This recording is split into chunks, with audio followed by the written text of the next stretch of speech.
So a lot of what I've seen that really trips people up is this belief that everything has to be perfect and then I would do the thing, right? If life was perfect, if I wasn't having struggles in my relationship, if everything was going smoothly with my children, and I will say this as a mama to a special needs child who requires both like just a lot of therapy and a lot of support from myself and specialists and just medical attention, that life is never going to be perfect, that there will always be situations that arises then that's going to trip you up, that's going to cause you to second guess, that's going to cause you to stop and pause and want to throw in the flag. But here is what I know to be true. You are an entrepreneur. You are a coach. You are absolutely 1,000% meant to do this work. God has placed this desire in your heart for a reason. And there's never going to be a perfect time to do anything, to launch that thing. And so waiting is almost like we don't give ourselves permission to go after the thing until everything lines up. And if everything lines up, then that must be meant for me. And that could be further from the truth. Every entrepreneur, you know, who has made it, the Tony Robbins, the Brendan Burchards, Marie Forleo, all those, no matter what your beliefs are surrounding them, it's the challenges that they have gone through to get to where they want to be, to keeping their eye on the vision and holding it. That is holding the vision. And so when I talk about wobbling, when I say, is it your heads that, is it when something happens with your children? Is it when something happens in your relationship, in your marriage that trips you up? What is it that happens within your life that causes you to wobble? It's not for me to say that, oh, so if those things didn't exist, because our children are here, already in existence, then you can go after the thing. Instead, it's recognizing when you hold the vision, understanding that things will happen. I didn't expect our son to have a seizure, like 3 weeks ago? That was then going to cause us to have to start seeing specialists, neurologists, getting a diagnosis of epilepsy and all these other things that happens. But if I did not stir in firmly in my truth of who I am and believe so deeply in the power of the work, of how it is of deep service to humanity, to my clients, I would stop, I would quit. And that's my invitation to you, is to believe. So I have there, you probably see trust and believe. It's holding that vision, trusting God in the process, believing.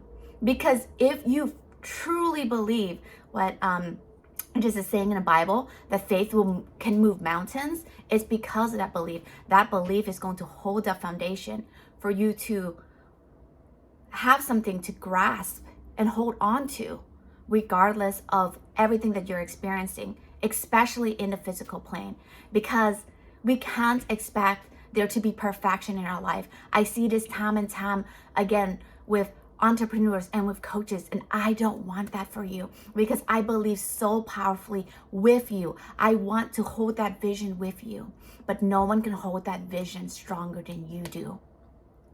And so it is being that tree firmly planted.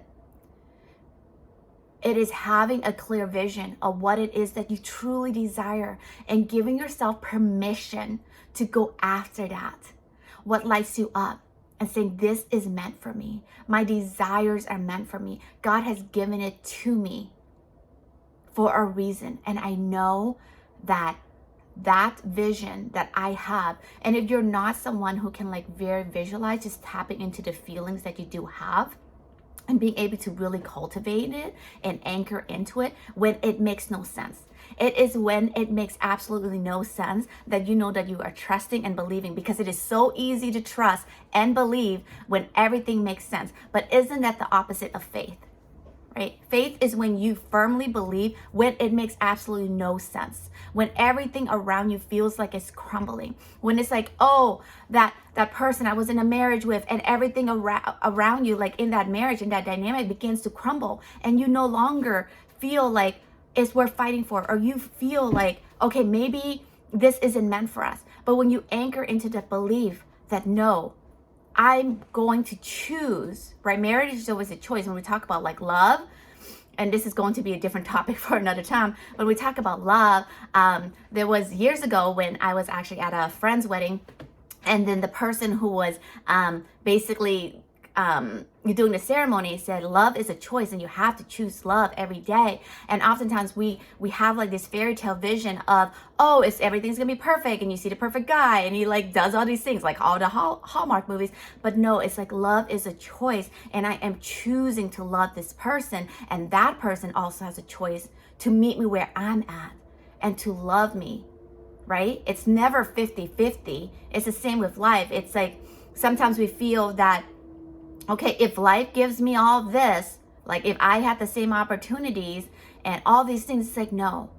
Instead of, if I had all the same opportunities, how can I open myself up to receiving those opportunities and be so deeply grounded and rooted in my truth and who I am, that I am ready when those opportunities arise, that I am ready then to go on that show or be able to take on those podcast guest slots or whatever those opportunities are. And how can I create that for myself? Because here's what I do know to be true is that when we ask and we say, God, show me, reveal to me what that looks like, what is my next aligned action, what I do know to be true about every step of my life, when I have taken time to pause and be deeply rooted, trusting, believing, holding that vision, and asking God to reveal to me what my next steps are, if I'm faithful on my part, I do my part, there is always fruit. It may not be what I see, what I believe, but that is where trusting and believing comes in. It's trusting that it's all compounding. It's trusting that it's all working. It's trusting in divine timing when it doesn't make any sense. Because that's the thing about divine timing. It's not my timing. It's God's timing. And it's all trusting that it's going to line up perfectly. Because I didn't know that, what was it, a week after my son had, or I think it might have been 2 weeks after my son had, a seizure, and like all those specialists came in, that I was going to book 2 new clients. No idea. And I'm going to be onboarding them. That is God's timing. That's not my timing. That's me being open. That's me being diligent and trusting God with the process. And that's my invitation to you, is continuing to do work, trusting in the process, believing that it's all compounding, believing that it's all working for you, and holding the vision, trusting and believing, holding the vision when none of it makes sense. We create timelines and we say, well, if it doesn't happen within this month, it's not meant for me. If it doesn't happen within 6 months, it doesn't happen within a year. It's like, but that's our humanness in our timeline. And then we almost like we try to box God in and says, well, it has to happen within this time frame, and it has to happen when everything's perfect. God, give me opportunities only when it's like, only when I'm available, like it's on my schedule. It's like, no. That's not how it works. That's never how it works. It's us being open to receiving at all times. Receiving at all times. When it doesn't make sense to us, when it feels hard, because that is what I have witnessed time and time again, is that there's never a quote unquote right time, but it's always perfect timing, because it's God's timing. And so I hope that this just encourages you to hold fast, be steady, to keep doing the work, to keep being diligent when it doesn't make sense. That trust that is all compounding. And the crazy thing is that you will hear, if you allow your external voices to speak more powerfully into your life than God's voice, you will hear a lot of criticism.